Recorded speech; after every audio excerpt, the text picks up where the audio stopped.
despite what was happening across the rest of the country, you have made a decision to keep the parks of Middlesbrough closed. What was your thinking behind that?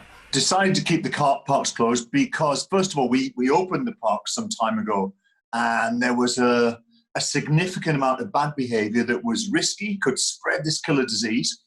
Secondly, it alarmed a lot of residents. It raised the anxiety levels of an awful lot of people. It was bad for a lot of people's mental health to see people openly flouting rules.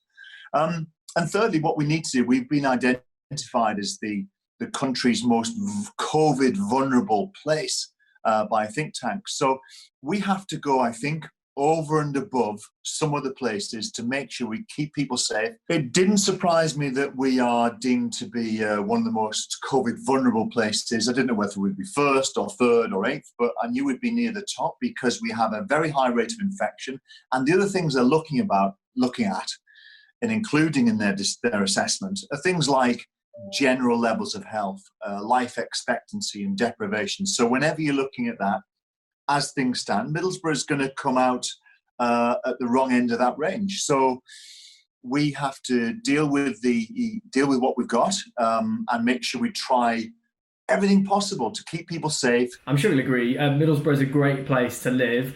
How does a town like that bounce back from something like this? That's a really good question, And every city and every town across the globe is going to be looking at that right now. And we have some really bold, brave and ambitious regeneration plans to do with new businesses and offices and residential developments, beautiful residential developments in the centre of town. I'm absolutely committed to creating the jobs and the new homes in the centre of town and making sure Middlesbrough is perfectly placed to bounce back after COVID.